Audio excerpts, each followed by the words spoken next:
नमस्कार। आज के इस वीडियो में हम बात करेंगे वैदिक ज्योतिष में तीसरा जो घर है यानी कि हमारा पराक्रम भाव जो है उसको हम किस तरह से फलित करें। उसका जो स्वामी है यानी कि तृतीयेश वो जन्म कुंडली में विभिन्न भावों में जैसे कि प्रथम भाव से लेके 12 भावों में कहाँ पे बैठेगा और उसके क्या परिणाम होंगे, किस तरह से हम उसके परिणामों को देखेंगे, उन सब विषयों के ऊपर हम चर्चा करते हैं। ज्योतिष से संबंधित हमने बहुत सारे वीडियो बनाए, 700 से भी अधिक, और सारे के सारे फलादेश में सॉफ्टवेयर लेवल पे फलादेश करके मैंने आपको बताए हैं और सिखाए हैं। तो आप उनका लाभ जरूर लीजिए, आपको बहुत अच्छा फायदा मिलेगा। और ज्योतिष वास्तु इनसे संबंधित बहुत सारे मेरे नए नए कोर्स आते रहते हैं। तो अगर आपको इनसे संबंधित कोई भी जानकारी चाहिए तो हमारे जो ये यूट्यूब चैनल है इसको सब्सक्राइब करें।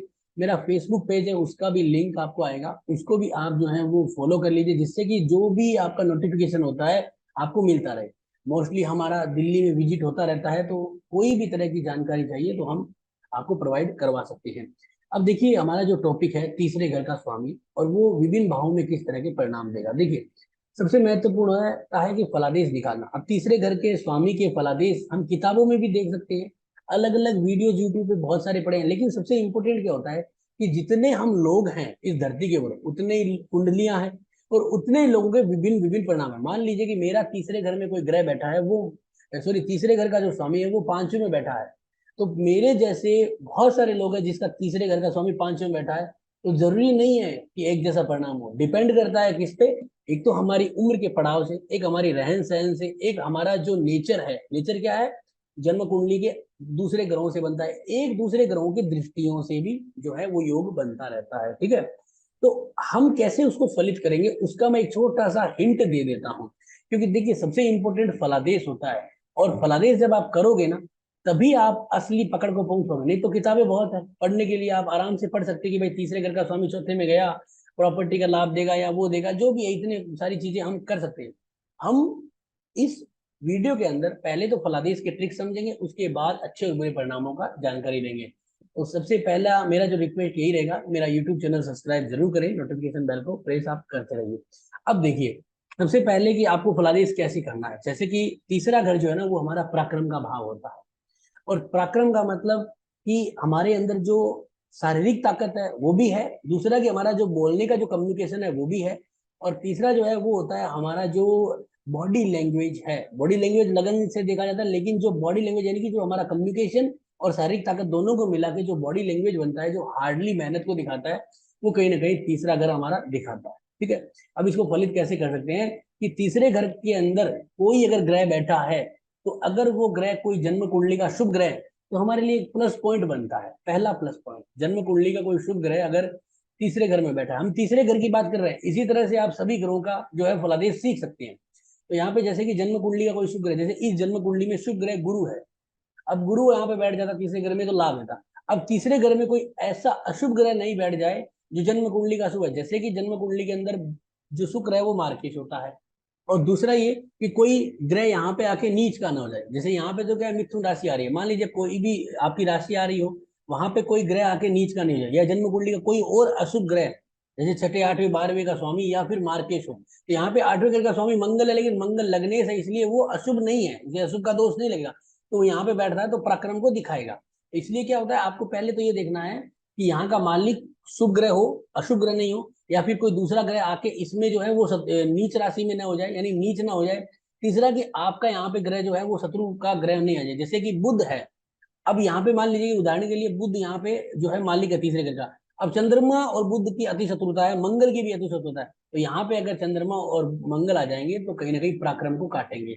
इसका मतलब कि आपको ये पॉइंट देखना है। अब तीसरा जो सबसे इंपॉर्टेंट पॉइंट रहता है वो है कि तीसरे घर का स्वामी गया कहाँ है, तो उसके फलादेश हम लेंगे ही, लेकिन आपको यहाँ पे जैसे मैं उदाहरण के लिए समझा, जैसे तीसरे घर का स्वामी पंचम घर में चला गया बुध, उसका तात्पर्य क्या हुआ कि जो पंचम घर में बुध गया ना वो किस राशि में गया है, कोई अशुभ राशि में तो नहीं चला गया। तो यहाँ पे सिंह राशि में जो सूर्य की है, जो इसका एक तरह से देखा जाए तो मित्र ही है, तो यानी कि हम कहेंगे कि ये एक अच्छा सिग्निफिकेंट, इसका मतलब तृतीय अच्छा है। यहाँ पे हम थोड़ा सा आइडिया यहाँ पे लगा लेंगे कि तृतीय अच्छा है। दूसरा कि तृतीय कितने डिग्री का है, यानी कि बुध को हमने देखा 14 डिग्री है। अब कुछ लोग इसे बाल अवस्था, कुमार अवस्था, युवा अवस्था, इस तरह की अवस्थाओं में लेंगे, लेकिन हम क्या करेंगे, इसमें नक्षत्र को पकड़ेंगे। तो यहाँ पे जो बुध है वो 14 डिग्री का पूर्व फाल्गुनी नक्षत्र है, यानी कि ये एक शुक्र देवता का नक्षत्र। अब डिपेंड होता है शुक्र कहाँ पे है। अगर शुक्र जन्म कुंडली में शुभ राशि में बैठा है, शुभ स्थान में बैठा है, इसका मतलब कि आपके पराक्रम भाव के मालिक को बल मिल गया आपका। अच्छा, मान लीजिए शुक्र की राशि में जाता है और शुक्र जो है वो छठे घर में नीचस्थ हो जाता, इसका मतलब आपका पराक्रम तो होगा, कोशिश तो करोगे, लेकिन वो नीच का होने के कारण आपका पराक्रम निखर के नहीं आएगा और कहीं ना कहीं आप लास्ट मोमेंट पे जो है वो दब जाओगे और आपको हानि उठानी पड़ जाएगी। हानि मतलब किसी भी लेवल की। इसका मतलब क्या है कि आपको नक्षत्र लेवल तक जाके देखना है। दूसरा एक पॉइंट सबसे महत्वपूर्ण, कि जो आपका तीसरे घर है, इसके मालिक जहां पे गया है और इस घर में कितने बिंदु है सर्वाष्टक वर्ग में, बहुत इंपॉर्टेंट है। ठीक है, तो यहाँ पे देखिए तीसरे घर में 34 बिंदु, इसका मतलब कोई ग्रह नहीं है फिर भी ये मजबूत है। और तीसरे घर का स्वामी पंचम घर में गया है बुध, वहां पे 19 बिंदु, इसका मतलब कि कहीं ना कहीं हमारा पराक्रम जो है तो बहुत, लेकिन वो पराक्रमिक जो ग्रह है उसको बल नहीं मिला। इसका मतलब कहीं ना कहीं हमारा पराक्रम का स्वामी कमजोर हो रहा है, क्योंकि राहु की पांचवी दृष्टि है इस बुध के ऊपर। इसका मतलब हम पराक्रमी बहुत है, लेकिन जब हमें मौका मिलेगा ना, जैसे हम देखते हैं क्रिकेट के मैच में बहुत सारे अच्छे अच्छे प्लेयर है, लेकिन वो बेचारे ड्रिंक देने में लगे रहते हैं, या फिर जो है वो उनको बाहर ही रखते हैं, बस उनको नॉमिनेट होते रहते हैं लेकिन वो बाहर ही रहते हैं। इसका मतलब क्या, पराक्रम बहुत है, मौका मिलता है, एक दो बार मिलता है, फिर वो उसको अच्छा परिणाम नहीं मिलने के कारण वो रिजल्ट नहीं दे पाता है और वो फिर दब जाता है। यानी कि यहाँ पे आपको सर्वाष्टक वर्ग को जरूर देखना है, उससे आपको लाभ मिलेगा। तो ये तो हमने देखा कि एक फलादेश करने का तरीका। अब हम बात कर लेते हैं यहाँ पे कि अगर तीसरे घर का स्वामी लग्न में चला जाए तो आपको शुभ और अशुभ कैसे निकालना है, वो मैंने आपको हिंट बता दिया है। अब आपको देख लिया कि भाई शुभ मेरा इस तरह से, जो मैंने पॉइंट्स बताए उनके अनुकूल देखा, आपको पता चला मेरा शुभ है, तो अगर लगन में चला गया इसका मतलब कि आपका पराक्रम बहुत जबरदस्त हो। आप बात बात पे जो है ना वो लोगों को जो है वो ट्रीट करोगे, लोगों को सिखाओगे, लोगों को कम्युनिकेट करोगे, और लोगों को जो है वो क्या करोगे कि उनको भाषण दोगे, आप उनको जो है वो मोटिवेट करोगे, आप उनको दिखाओगे कि देखो मैंने कितनी मेहनत की, आपके आपके बारे में, अपने आप के बारे में बताओगे, और वो देखेंगे आपको, सीखेंगे आपसे। इसका मतलब क्या, पराक्रम। इसमें आप बड़े लेवल के एचआर मैनेजमेंट इसमें जाने के योग बनाते हो। तो लगन में आया हुआ तीसरे घर का स्वामी आपको जबरदस्त लाभ देता है, कोई दिक्कत नहीं। हाँ, नीच का नहीं होना चाहिए, शत्रु राशि में नहीं होना चाहिए, तब थोड़ी सी तकलीफ होती है, लेकिन उसके लिए आपको सर्वाष्टक वर्ग के बल देख रहे हैं। इसमें विनाष्टक वर्ग भी है, लेकिन मैं ज्यादा कंफ्यूजन नहीं करूंगा क्योंकि फिर आप कंफ्यूजन हो जाते हैं। तो सर्वाष्टक वर्ग विनाष्टक वर्ग के भी मैंने बहुत सारे कोर्स करवाए हैं, तो अगर कोई भी व्यक्ति सीखना चाहे तो हमसे जुड़ सकता है, अब अपन को सिखाते भी है। तो यहाँ पे एक बार देखिए, अब हम देखते हैं तीसरे घर का स्वामी अगर सेकेंड हाउस में चला जाए, धन भाव, तो धन भाव बहुत अच्छा है, लेकिन प्रॉब्लम क्या आती है कि तीसरे घर का स्वामी 12वें अपने से 12वें में चला गया सेकंड हाउस, तो वो क्या करता है, अपने ही पद की हानि कर देता है। इसका मतलब कि पराक्रम तो होगा लेकिन आपको डरपोक बनाएगा, आपको इच्छा नहीं करेगी कि आप धन खर्चे, आपको जो है वो मतलब कलेजा छोटा कर देगा। आपको जो क्या करेगा, आप रिस्क लेने की कोशिश करोगे, प्लान बनाया आपने कि मैं नई एक फैक्ट्री लगाता हूँ या नई एक दुकान करता हूँ या कोई सी भी तरह का, और आपने बहुत कुछ लोगों से राय मशवरा कर लिया, एक इन्वेस्टमेंट का सोच लिया, आपने सोचा कि भाई इसमें तो मेरे को 50 लाख रुपए या 20 लाख रुपए जो भी है अपनी अपनी पोजीशन के बराबर इतना खर्च करना पड़ेगा, इसके लिए मुझे यहाँ पे ब्याज लेना पड़ेगा, इतने में मुझे जो है कोई चीज गिरवी रखनी पड़ सकती है, फिर उसके बाद इसकी ये रिस्क रहेगी। तो ये सारी प्लानिंग कर लेगा इंसान, लेकिन लास्ट टाइम पे वो सोचेगा यार कहीं अगर माइनस पॉइंट हो जाएगा तो क्या होगा, खर्चा कैसे निकालूंगा, फिर वो डर जाए, क्योंकि तीसरे घर का स्वामी अपने से 12वें में चला गया। अगर बिंदु भी कम हो गए, अगर वो गलत नक्षत्रों में है, गलत राशि में, तो इसका मतलब अगर वो नीच का है, गलत नक्षत्रों में, गलत राशि में, तो क्या करेगा, वो इन्वेस्टमेंट करके फिर फंसेगा और फिर उसको खराब करेगा। अगर गलत राशि गलत नक्षत्रों में नहीं है तो क्या करेगा कि वो सोचेगा, लेकिन वो जब इंप्लीमेंट करने वाला होगा उससे पहले वो बच जाएगा, उससे पहले वो भाग जाएगा। तो यहाँ पे थोड़ा सा नुकसान देता है। अब इसके बाद आता है तीसरा, और इसके बाद हम बात करते हैं तीसरे घर का स्वामी तीसरे घर में ही बैठ जाए। जैसे कि यहाँ पे हम देखते हैं कि तीसरे घर का स्वामी बुध बना है और यहीं पे बैठ जाए, तो इसका मतलब है कि आप पराक्रमी होंगे, आपका पराक्रम जो है वो आपकी मेन स्ट्रेंथ बनेगा, शारीरिक तौर पे भी आप मजबूत होंगे, कम्युनिकेशन लेवल पे भी आपका जो है वो लाभ मिलेगा। आपको यहाँ पे कमीशन, दलाली, नेटवर्क मार्केटिंग, आपको जो है वो कहीं ना कहीं, जैसे कि स्कूल्स में टीचर हैं या बैंकिंग सेक्टर में है, पत्रकारिता है, या कहीं पे भी कोई भाषण देना है, इंटरनेट, सॉफ्टवेयर, वेब डिजाइनिंग, या आजकल के जो social media, social networking website, या जो आपके एडवर्टाइजमेंट चलते हैं इंटरनेट पे, गूगल एड्स या फेसबुक एड्स, इन सब में आपको लाभ मिलेगा। और यहाँ पे प्रॉपर्टी की दलाली, कमीशन, ब्याज से पैसा, इन सब क्षेत्र में आपको लाभ मिलेगा। यानी कि तीसरे घर के अंदर आज के समय में सबसे ज्यादा वर्क होता है। और तीसरे घर का स्वामी अगर मजबूत और तीसरे घर में ही बैठ जाए, या उच्च का हो जाए, या स्वराशि का हो जाए, या ऐसे ग्रह के नक्षत्र में हो जो कहीं ना कहीं लाभ घर से, 10वें घर से, भाग्य स्थान से जुड़ा हो, तो आप ये माने आपके तो वहां पे व्यारे न्यारे हो गए। लेकिन आपके लिए एक भाग्य का जो है वो दरवाजा खुल जाता है। और आपका अगर सर्वाष्टक वर्ग में जैसे 34, यानी कि आप ये माने कि 26 या 28 से ज्यादा बिंदु हो जाए, तो आपके लिए तो एक तरह से हर चीज जो है वो मुमकिन हो जाएगी, आपकी जो मेहनत है उसका लाभ मिलेगा। अगर यहाँ पे बिंदु कम हो, यहाँ पे स्वामी पीड़ित हो, पहले तो यहाँ पे पीड़ित हो नहीं सकता क्योंकि तीसरे घर का स्वामी यहाँ पे जो है वो आपका तीसरे घर में होगा तो पीड़ित नहीं है। लेकिन इस लेवल पे हो सकता है कि तीसरे घर में मान लीजिए यहाँ पे जैसे खाली है, कोई दूसरी राशि है, उसके अंदर कोई ग्रह आ जाए, जैसे मान लीजिए कि कर्क राशि आ गई यहाँ पे, और कर्क राशि में मंगल नीच का है, जबकि मंगल तीसरे घर में पराक्रमी है, फिर भी वहां पे आ गया, इसका मतलब क्या है कि आपका पराक्रम फेल हो गया, आपको कमीशन दलाली इनमें घाटा मिलेगा, आपका बॉडी लैंग्वेज जो है वो थोड़ा अच्छा रहेगा लेकिन आप बोल नहीं पाओगे, आप लास्ट मोमेंट पे जो है वो डर जाओगे। इसका मतलब क्या है कि पराक्रम भाव का स्वामी पराक्रम भाव में होने से नहीं होगा, यहाँ पे क्या है, या काली होने से नहीं होगा, यहाँ पे कोई ग्रह आके राजयोग देने से होगा। तो इसका मतलब कि आपको अगर पराक्रम भाव खराब हो रहा है तो उसका उपाय आपको करना पड़ेगा, यानी उस घर भाव को बल देना पड़ेगा। ठीक है। इसके बाद हम बात करते हैं कि अगर आपका तीसरे घर का स्वामी चौथे घर के अंदर आ जाए तो क्या रिजल्ट देगा। देखिए, जब कोई ग्रह अपने से एक घर आगे चलता है तो वो अपने से धन भाव में चला जाता है। इसका मतलब तीसरे घर का स्वामी चौथे घर में आ जाए, इसका मतलब क्या हुआ कि आपको यहाँ पे जो है वो प्रॉपर्टी के लाभ मिलेंगे, प्रॉपर्टी से कमाई के कमीशन के लाभ मिलेंगे, आपको जो है वो ऐसी जगहों पे नौकरी मिलेगी जहां पे क्या होगा कि आप मैनेजमेंट में काम करोगे, सरकार के पद पे, या फिर मोस्टली हम जब बेक ऑफिस क्लरिकल बाबू के पद को देखते हैं, क्लरिकल जो है स्टाफ देखते हैं, तो वहां पे या पेपर वर्क में उनका बहुत अच्छा काम रहता है। तो यहाँ पे 10वें घर में आने से आपको ये लाभ मिलता है, यानी कि बड़ी बड़ी फाइनेंस की या ऐसी कंपनियों में या कोई यूनिवर्सिटियों में आपको जो है वो क्लरिकल या फिर जो कोर टीम होती है उसके अंदर बैठने का रहने का योग बनता है, बहुत अच्छा लाभ मिलता है। अगर यहाँ पे चौथे घर में ना हो, यानी चौथे घर में होके अगर कहीं नीच का हो जाए, कोई मित्र शत्रु राशि में हो जाए, तो इसका मतलब क्या है कि आपको जगह तो मिलेगी परंतु क्या होगा वहां पे पॉलिटिकल दिक्कत रहेगी, यानी पॉलिटिक्स बहुत होगी, आपके साथ में काम करने वाले आपको पसंद नहीं करेंगे, बार बार हरासमेंट होगी, बार बार स्थान परिवर्तन होगा, कई कई बार आपको इस गांव से छोड़ के दूसरे गांव, दूसरे शहर, इधर उधर जाने का बहुत सारा योग बनेगा। इसका मतलब तीसरे घर का स्वामी जो है वो चौथे में आने से लाभ होता है, लेकिन डिपेंड करता है वो स्वामी मित्र राशि में हो, नीच का नहीं होना चाहिए, उसकी डिग्री के अनुकूल उसके नक्षत्र स्वामी अच्छा होना चाहिए, दूसरा सर्वाष्टक वर्ग में उसके बिंदु अच्छे होने चाहिए। ये सारी चीजें जब मिलेगी ना तब आपके परिणाम बहुत अच्छे आएंगे। इसके बाद हम ये देखते हैं कि अगर तीसरे घर का स्वामी अगर पांचवें घर में चला जाए, देखिए पांचवा घर स्वस्थता को दिखाता है। अगर हम वास्तु के नजरिए से जाएं, वैदिक वास्तु में, तो तीसरा घर जो है वो हमारे घर के अंदर नॉर्थ नॉर्थ ईस्ट को दिखाता है, यानी कि हेल्थ और इम्यूनिटी को दिखाता है, पराक्रम भाव है। तो वो अगर पंचम में जाता है ना तो संतान के, सेक्स एंड अट्रैक्शन के लाभ बहुत अच्छे होते हैं।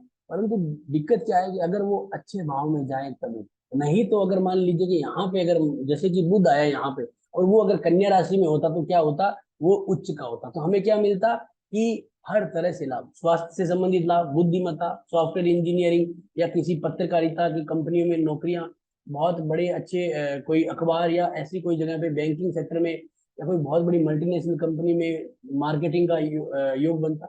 अगर यहाँ पे मीन राशि में नीच का हो जाता तो क्या होता कि कहीं ना कहीं आपके मतलब ये माने कि कहीं ना कहीं गलत लोगों के साथ अट्रैक्शन होता, जैसे हम ये कह सकते कि उसकी नीयत में कुछ फर्क होता, उसका अलग तरह से, यानी कि हम ये कह सकते हैं कि जैसे अपने कोई मित्र हैं या कोई ऐसे दोस्त होते हैं उनके खिलाफ कोई गलत अट्रैक्शन, सेक्शन अट्रैक्शन गलत हो जाना, अपने पड़ोसियों के लिए गलत निगाहें हो जाना, दूसरा की प्रेम संबंध फेल हो जाना, जुए सट्टे लॉटरी की इच्छाएं होना, वहां पे भी मार पड़ना, वहां पे भी नुकसान होना, इस तरह की चीजें दिखाता।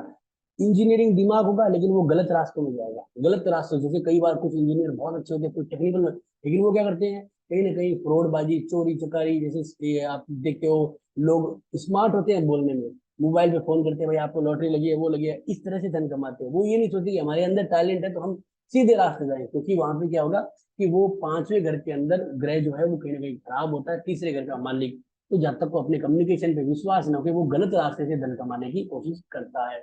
अब इसके बाद अगर हम बात करते हैं कि जो तीसरे घर का यानी पराक्रम भाव का मालिक छठे घर में आ जाए तो क्या परिणाम है? देखिए बहुत अच्छा परिणाम है, क्योंकि ये जो भाव होते हैं उपाच्य कहते हैं, यानी कि 3, 6 और 11, इनके मालिक इनके घर में बैठ जाए ना तो राज्य होता है। क्योंकि देखो कमीशन से लाभ, नौकरी से लाभ, मार्केटिंग से लाभ, ब्याज, दलाली, बैंकिंग, नौकरी, नौकर, इन सब चीजों से लाभ। नौकरी में मेहनत जरूर कराएगा लेकिन उससे लाभ होगा। डिपेंड करता है लाभ कब होता है, जब ग्रह भाव अच्छा हो। जैसे कि उदाहरण के तौर पे आपको ये देखना है कि छठे घर में आया है तीसरे घर का स्वामी, तो तीसरे घर में कितने बिंदु है छठे घर में? जैसे यहाँ पे तीसरे घर में जो है वो 34 है, छठे घर में 27 है। ये बहुत बढ़िया है, कोई दिक्कत नहीं है, अच्छा मिलेगा आपको लाभ, पराक्रम का लाभ मिलेगा। दूसरा कि तीसरे घर का स्वामी मान लीजिए कि बुध है, वो बुध छठे घर में आया और छठे घर में किस राशि में बैठा है, तो उस राशि का स्वामी प्लस आपको वो नक्षत्र भी देखना है। ठीक है, वो नक्षत्र आपने देख लिया तो आपको ये पता चल जाए। जैसे मान लीजिए कि बुध जो है वो यहाँ पे सिंह में आपका जो है वो बैठा है शुक्र के नक्षत्र में। मान लीजिए कि मंगल की जगह होता, तो जैसे मंगल यहाँ पे हस्ता चंद्रमा के नक्षत्र में और चंद्रमा भी यही बैठा है, इसका मतलब क्या होता कि वो हमें अच्छे रिजल्ट देता, क्योंकि वो है तो चंद्रमा शत्रु, लेकिन चंद्रमा यहाँ पे छठे घर में भी वो भी नौकरी के अंदर अच्छे परिणाम देता है, नौकरी में लाभ देता है और बैंकिंग में या मेडिकल साइंस में बहुत अच्छा लाभ देता है। इसका मतलब क्या होता है कि नक्षत्र स्वामी भी हमें जरूर देना है। फिर उसकी दृष्टियां, कोई भी ग्रह है उसकी दृष्टियां कैसी है, वहां से भी हमें लाभ मिलता है। तो आपको अच्छा बुरा निकालने के बाद ये देखना है, यहाँ पे पंचमे से सॉरी तीसरे घर का मालिक अगर छठे घर में आता है तो हमें अत्यधिक लाभ रहता है, चिंता का विषय ज्यादा रहता नहीं है, कोई इसमें डर नहीं है। हाँ, नीच का होने से क्या होता है, व्यर्थ का परिश्रम कराएगा, वाद विवाद से लड़ाई झगड़ा कराएगा, ऐसे वाद विवाद कराएगा जहां पे हमें लड़ाई झगड़ा या कोर्ट केस मुकदमा हो जाए। हमारा वाद विवाद कहीं ना कहीं, हमारा किसी से हम पैसा मांग रहे हैं तो ऐसा वाद विवाद करा देगा कि लोग पैसा डुबा देंगे, वो कह देंगे भाई जा नहीं देंगे, करने जो तेरे से हो। तो ये जो बात आती है कहाँ से आती है, तीसरे घर से आती है। तो ये चीजें कहाँ से है कि छठे घर में उसका स्वामी मजबूत नहीं होने चाहते। इसका मतलब क्या होता है कि हमें जो है वो उसके उपाय उस लेवल पे करने चाहिए। जैसे कि तीसरे घर का स्वामी कैसा गया है, उसका नक्षत्र स्वामी कैसा है, उसके उपाय करेंगे तो हमें लाभ होगा। वीडियो के अंत में थोड़े से उपाय भी मैं आपको बताऊंगा किस तरह से हम उपाय को भी प्रेडिक्ट करते हैं। अब इसके बाद अगर हम ये देखते हैं कि भाई तीसरे घर का जो स्वामी है वो मान लीजिए कि आपका जो है वो सातवें घर में आ जाए, तो क्या होगा, तीसरे घर का जो त्रिकोण होता है ना वो सातवां और 11वां होता है।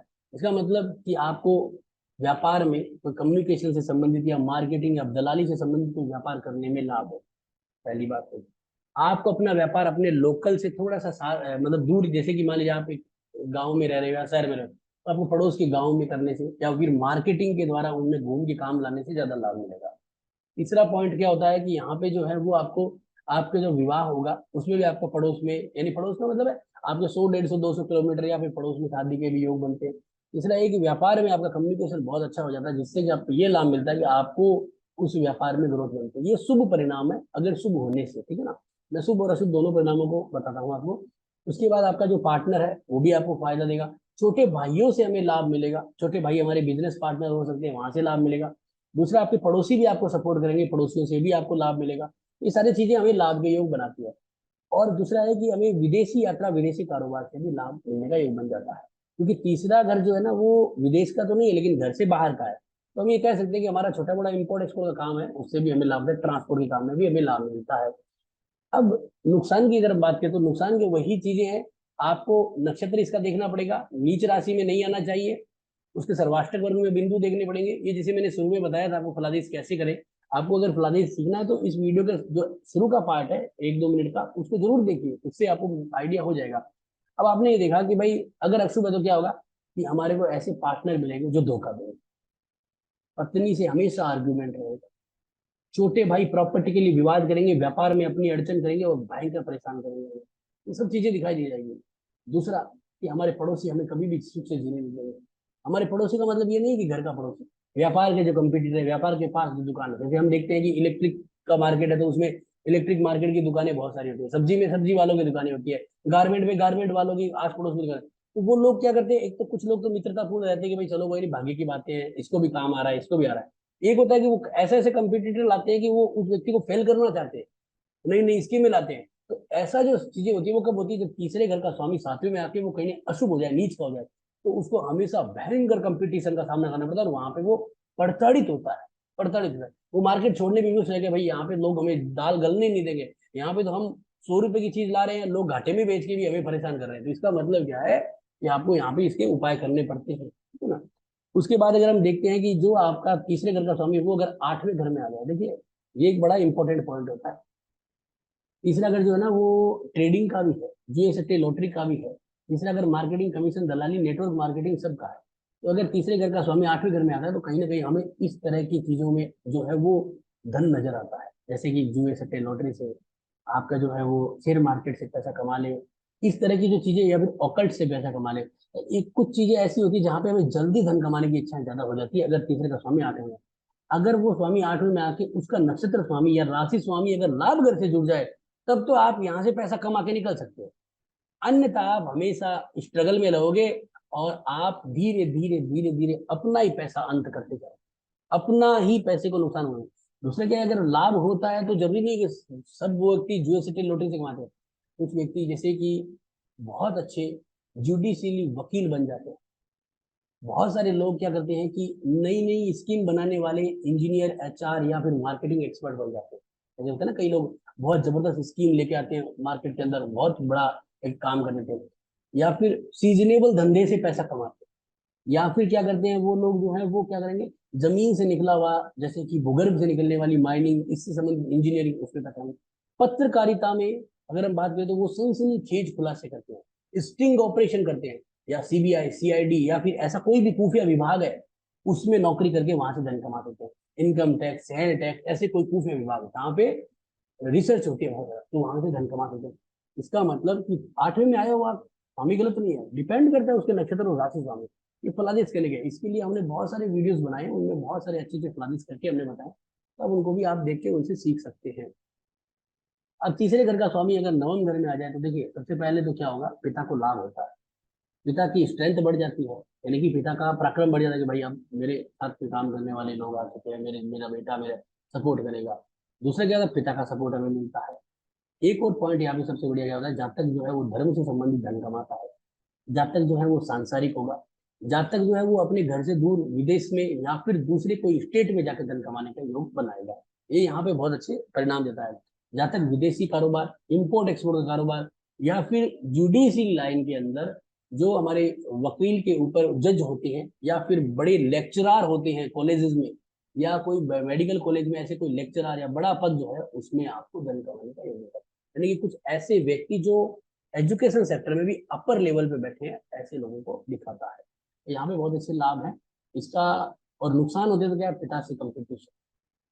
हम ये सोचते हैं कि भाई अब चलो हमारा व्यापार है, पिता का व्यापार हमें मिल जाए कैसे भी करके, छोटे भाई को न दे दे, हमें मिल जाए। हम पिता से जो है वो कहीं ना कहीं एक तरह से गुस्सा होना शुरू हो जाती है। मैंने बहुत सारी कुंडलियां देखी है ऐसी, इनमें ऐसा होता है। आज भी मेरे पास एक कुंडली है जिसमें वो लड़का अपने पिता से कह रहा है मुझे मेरा हिस्सा दे दीजिए, मुझे मतलब नहीं है। ये चीजें क्यों आती है, क्योंकि नौ घर में आने से। और वहां पे क्या है, भाव ग्रह नीच का हो जा रहा है। जैसे मान लीजिए यहाँ पे बुध है और यहाँ पे आता, और वो मान लीजिए कि मीन राशि में हो जाता है, जैसे ऐसे तो पॉसिबल नहीं है क्योंकि मिथुन राशि है तो यहाँ पे मीन नहीं आते थे, मतलब एक उदाहरण के लिए। तो अगर ऐसा हो जाता तो क्या होता कि जातक के साथ इस तरह की घटनाएं हो जाती, बहुत दिक्कत होती है। तो यानी कि आपको ये समझना है कि नीच का हो जाए, नीच का स्वामी के साथ बैठ जाए, अशुभ ग्रह की दृष्टि आ जाए, शत्रु राशि में चला जाए, तो जातक को क्या होता है कि कहीं ना कहीं पिता से संबंधित दिक्कतें, विदेश जाता है वहां पे भी हाथ तक के वापस आ जाता है, मतलब उसको बार बार चोटें लगती है। तो यानी कि ये चीजें यहाँ पे नजर आती है हमें। अब इसके बाद अगर वो तीसरे घर का स्वामी जो है वो 10th हाउस में चला जाए, यानी कि उसके बाद क्या परिणाम होगा, देखिए 10th हाउस बहुत बढ़ रहा है। तो यहाँ पे क्या होगा कि एक तो उसका जो कम्युनिकेशन है वो निखर के आएगा, सरकार में नौकरी मिलने के योग आते हैं, किसी भी बड़े लेवल के पद पे जैसे मैनेजर, सुपरवाइजर या एचआर या टीम लीडर, वहां पे बैठने का उसको मौका मिलता है। दूसरा कि लोगों को ट्रीट करता है, लोगों को मोटिवेट करेगा, कम्युनिकेशन, अपने कम्युनिकेशन से आकर्षित करेगा, मार्केटिंग या ऐसे क्षेत्र में वो कार्य करेगा। टीचर भी बन सकता है हायर लेवल के, या टीचर के बाद प्रिंसिपल। देखिए चौथे घर के अंदर भी टीचर बनता है, तीसरे घर के अंदर भी टीचर है, नवे घर के अंदर भी टीचर है, लेकिन टीचर कौन सा है, वो लेक्चरर है। यहाँ पे कौन होगा, प्रिंसिपल, या फिर प्रिंसिपल से थोड़ा छोटा मान लीजिए बड़े लेवल के अधिकारी होता है, या फिर कोई कोचिंग सेंटर का मालिक, कोई ऐसा कोई इंस्टीट्यूशन जो एजुकेशन से जुड़ा हुआ है, किसी भी लेवल की हो सकता है। जैसे कि मान चाहे वो ओकल्ट साइंस हो, चाहे वो कोई फाइनेंस की हो, कोई कोच की तैयारी कराने वाली, या कोई भी तरह की एजुकेशन हो, उसके अंदर भी वो उसका मालिक, इस तरह की चीजें यहाँ पे नजर आती है। 10वां घर बहुत अच्छा है। अगर 10वें घर के अंदर मान लीजिए कि अशुभ का बैठ जाए, तो क्या होगा, आपका पराक्रम, कोशिश तो बहुत करेगा लेकिन आपको कभी भी वो पद या वो चुनाव नहीं मिलेगा, लोग आपको हमेशा कोसते रहेंगे, और आपको कहेगी भाई आपके बस का नहीं है, आपके बस का नहीं है, आपको बार बार चोटें लगेंगी। चोटें का मतलब शारीरिक चोटें नहीं है, मतलब आपको कर्म से संबंधित कि आप मेहनत कर रहे हो, परिणाम नहीं आ रहा है, भयंकर मेहनत कर रहे हो, परिणाम नहीं आ रहा है। जो लोग मेहनत कम नहीं कर रहे हैं वो भी आगे निकल रहे हैं, तो इसका मतलब 10वें घर के अंदर दिक्कत है। अब आपको सर्वाष्टक में जैसे यहाँ पे देखिए 25 बिंदु है, कम है, लेकिन क्या होता है 25 बिंदु हम ऐसे नहीं आंकेंगे। यहाँ पे लाभ घर में 32 है, इसका मतलब क्या होता है हमें परिणाम नहीं। लेकिन तीसरे घर का के अंदर 34 है, इसके अपोजिट यहाँ पे 25 है, इसका मतलब कम है, तो दिक्कतें रहेगी। तो हमें ये भी थोड़ा सा यहाँ पे देखना है, इसका नक्षत्र स्वामी भी पढ़ना है, उन सब चीजों को पढ़ के हमें आगे बढ़ना है, तो हमें परिणामों का पता चलेगा। 10वें घर में नीच का या फिर अशुभ हो जाए तो आप ये मान लीजिए कि फिर आपका कर्म जो है ना, उसमें आपका पराक्रम कभी काम नहीं करेगा, आपको फिर किसी न किसी व्यक्ति का सपोर्ट की आवश्यकता जरूर होगी, और वहां पे आपको लाभ मिलेगा। इसके बाद अगर हम ये देखते हैं कि भाई तीसरे घर का स्वामी अगर लाभ घर में चला जाए, देखिए ये बहुत बढ़िया है, क्योंकि हमने क्या किया, उपाच्य, उपाच्य का स्वामी है ना, 3, 6 और 11, वो तो बहुत बड़े राजयोग में होता है। इसमें आपको कमीशन के लाभ, दलाली के लाभ, हर तरह से लाभ होता है, क्योंकि 11वां घर क्या, कुमार का घर होता है, यानी कि कुमार के घर में जितनी भी मिट्टी है वो सबको आकार दे सकता है, तो वो एक बहुत बड़ा इंजीनियरिंग लेवल पे काम करता है। दूसरा कि वो व्यक्ति को जुए, सट्टे, लॉटरी इनसे लाभ होता है, ऑकल्ट साइंस से भी लाभ होता है, जहाँ तक को अपने बड़े भाइयों से लाभ होता है, जहाँ तक को अपने सच्चे मित्रों से भी बहुत अच्छा लाभ मिलता है, जो उनके साथ लंबे समय से जुड़े हैं। तो यहाँ पे हम ये कह सकते हैं कि लाभ घर में कोई भी अशुभ परिणाम नहीं होगा, मतलब बहुत अच्छे परिणाम होंगे। लेकिन अगर नीच का हो जाए तो फिर क्या होगा कि आपको मेहनत का फल कभी नहीं मिलेगा बराबर। 100 रुपए की मेहनत करोगे, 60 रुपए भी नहीं मिलेंगे, ये कहानी है यहाँ पे। आपको क्या करोगे कि वही लास्ट टाइम पे आपके हाथ से बाजी निकल जाएगी, ये बहुत बड़ी दिक्कत होती है यहाँ पे। दूसरा, बड़े भाई, बड़े मित्र कभी सपोर्ट नहीं करते, आपसे उम्र में बड़े हुए बड़े लोग जो है आपके साथ काम करेंगे, समय का लाभ लेते रहेंगे, जब आपको जरूरत होगी तब धोखा देंगे। ये सारी चीजें यहाँ पे नजर आती है। इसके बाद 12वां घर, देखिए 12वें घर के अंदर सबसे बड़ा क्या फायदा है कि आपको सबसे बड़ा पॉइंट लेना पड़ता है कि मैं घर से बाहर चला जाऊं तो मेरे को लाभ।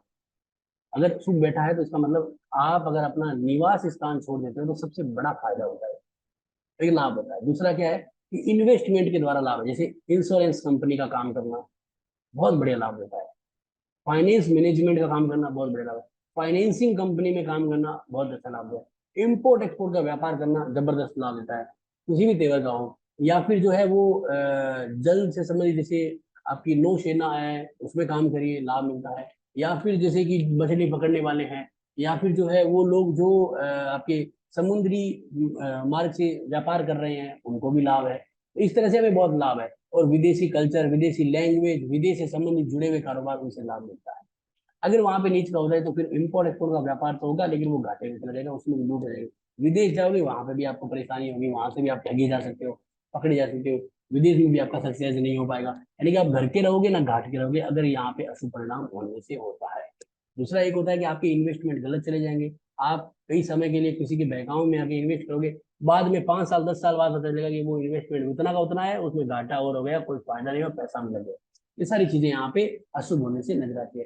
तो जो आज का जो वीडियो था ना, उसमें मैंने सारी चीजें बताई। अब उपाय कैसे करेंगे, फलादेश के साथ हमें उपाय, रेमेडी कैसे करेंगे। देखिए उपाय करने का तरीका क्या है कि तीसरे घर के अंदर जो ग्रह अशुभ परिणाम दे दिया, यानी जैसे मान लीजिए, मैं यहाँ पे आपको बताता हूँ कि जैसे तीसरा घर है यहाँ पे खाली पड़ा है, अब इसके अंदर कोई ग्रह आके शत्रु राशि में आ गया, जैसे चंद्रमा मान लीजिए यहाँ पे आ गया, तो वो शत्रु राशि में आ गया, तो हमें चंद्रमा का दान करना पड़ेगा, जहां से क्या होगा कि वो तीसरा घर हमारा निखर के आए।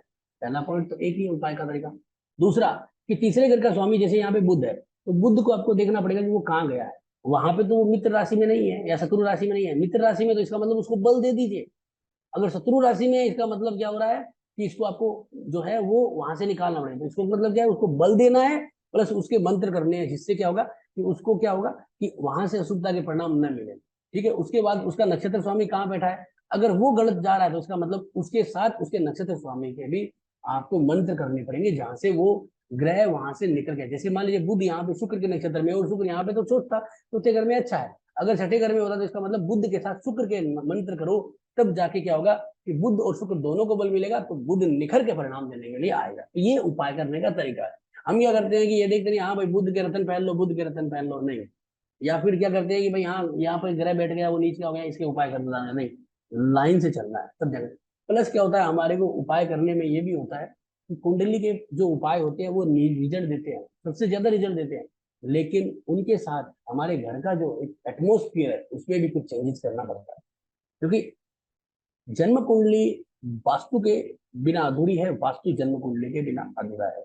अब ये बात कहना अच्छा नहीं लगता है किसी भी चीज को, लेकिन ये दोनों चीजें करना, क्योंकि मान लीजिए कि हमारा भाग्य अच्छा है, हमने अच्छे घर में पैदा हो गए, बहुत अच्छा धन कमाया, पिताजी ने बहुत आनंद दिया, जिंदगी भर हमने मौज की, घर वही है, लेकिन क्या हुआ, जैसे ही मान लीजिए पिताजी ने हमारी सारी बागडोर हमारे हाथ में डाल दी, हमारे साथ ये चीजें निकलने लग गई। इसका मतलब क्या है, कहीं ना कहीं कुंडली आपकी अच्छी थी, तब आपने अच्छे घर में जन्म लिया, और आपका भाग्य अब धीरे धीरे क्यों डाउन हो रहा है, घर का वास्तु भी यहाँ पे परिणाम देता है, वो भी आपके ऊपर है। इसलिए आपको ये ध्यान देना है थोड़ा सा कि हमें दोनों लेवल पे काम करना है, तो आपको लाभ मिलेगा। तो आज का ये वीडियो आपको कैसा लगा जरूर बताएं, अच्छा लगा तो लाइक करें, शेयर करें, सब्सक्राइब करें। धन्यवाद।